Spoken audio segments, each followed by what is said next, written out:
A maior parte dos corredores se limita às provas urbanas, com 5 e 10 quilômetros. Alguns podem correr meias maratonas e maratonas, mas tem aqueles que não se satisfazem com tão pouco e correm provas de 100 quilômetros. Eu conversei com um destes loucos por corrida, o Francisco, que além de escolher correr 100 quilômetros, optou pela duríssima Patagonia Run, que aconteceu dia 13 de abril em San Martín de los Andes, na Argentina.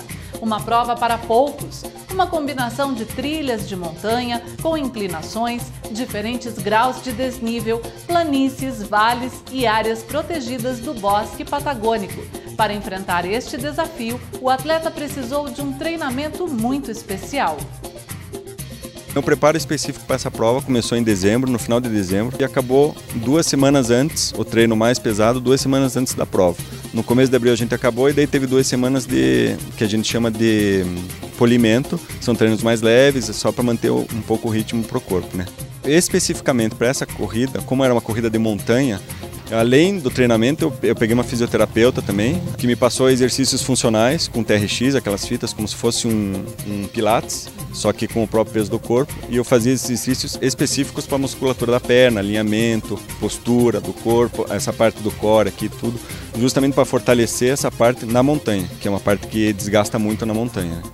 E falando na corrida mesmo, no treinamento de correr mesmo, propriamente, você tinha que ritmo? A média era entre 100 a 120 km por semana. Como a gente faz algumas semanas com um pico um pouco maior e depois desce um pouco justamente para fazer esse descanso do corpo, eu cheguei em semanas que eu corria 160, 170 km na semana. E na distância maior eu cheguei a 55 km direto, num domingo só.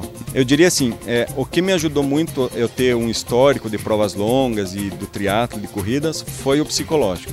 Porque essa prova é uma prova muito psicológica, você fica muito tempo num tipo só de exercício, numa só modalidade que a gente chama, que é só a corrida, não é como o triatlo que você alterna. E conhecer o teu corpo, né, para saber que dor que é crítica ou não que você pode suportar. Cheguei a fazer treinos na Serra da Graciosa, que eu subi lá de Porto de Cima, eu saí, subi até a entrada do portal principal ali na BR-116 e voltei. Foram 45 quilômetros, subindo e descendo direto. Além disso, eu fiz treinos no Anhangaba, também que eram treinos mais técnicos, de subida em trilha, subidas em pedra também, e treinos no caminho de Itupava.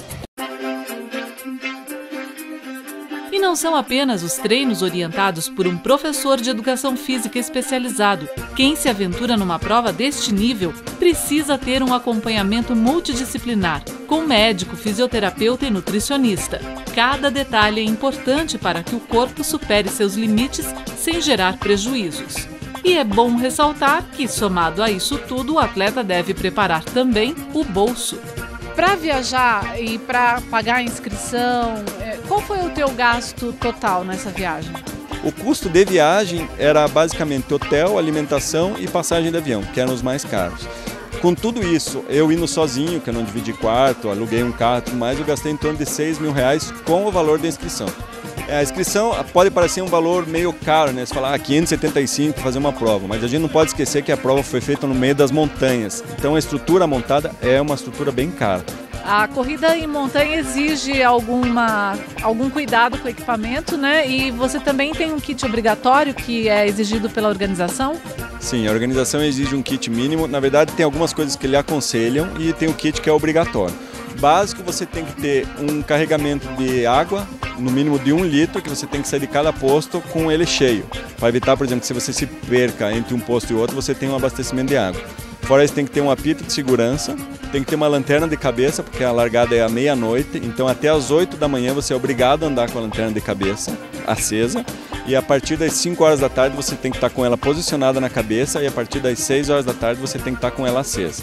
E um cobertor térmico, que é aquela manta de segurança prateada, que parece um papel alumínio, e além disso a camiseta da prova também é obrigatória, é uso obrigatório na prova, por causa da segurança. É uma camiseta amarela bem fosforescente, para ser fácil localização pelo helicóptero ou as equipes de resgate no meio da mata.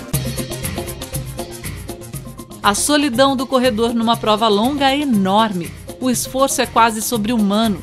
Sem um excelente preparo físico e psicológico, não dá para encarar essa aventura.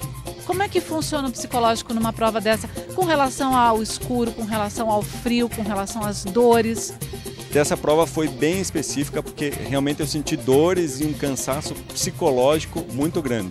Eu diria que na metade da prova eu sofri um desgaste bem grande, até porque eu comecei a ficar um pouco cansado, um pouco com sono, cheguei a cochilar andando, eu estava andando, torcia o tornozelo, doía, então você acaba lembrando que você tem que apagar e falar, não, vamos acabar isso de qualquer maneira, a imagem é bonita, não estamos no meio das montanhas, falta só 30 km e vamos em frente que tem que acabar logo isso aqui. Quando você completou a prova, o que você fez? Você se jogou no chão, pelo amor de Deus, me levem daqui? Como é que foi? Ou continuou correndo, porque também não pode parar? Como é que é o final de uma prova tão dura? Na verdade, o final é sempre o melhor, né? E essa eu chorei quase o último quilômetro inteiro. Aí, mais 2 ou 3 vezes, você acaba chorando na prova, porque você fica pensando tudo o que você fez e onde você está chegando, né? E o último quilômetro, quando você fala, nossa, corri 100 km, 99, agora é o último, é só uma descida e plano e uma ruazinha, todo mundo aplaudindo, não tem como não chorar, não tem como se emocionar, a gente chega chorando, lembra da minha família, dos meus amigos, até corri com uma foto da família e dos amigos aqui na mochila no final, então você se emociona bem, porque, como eu disse, o psicológico acaba pegando bem. Cruzar a linha de chegada de uma prova destas é uma conquista sem igual para um corredor. Francisco conseguiu superar este desafio, mas seu espírito aventureiro já sinaliza a vontade de programar a próxima, ainda mais se a paisagem for assim tão linda. No próximo bloco tem Campeonato Paranaense de Judô Infantil, depois corrida de obstáculos e agenda Acesso For. A gente volta já.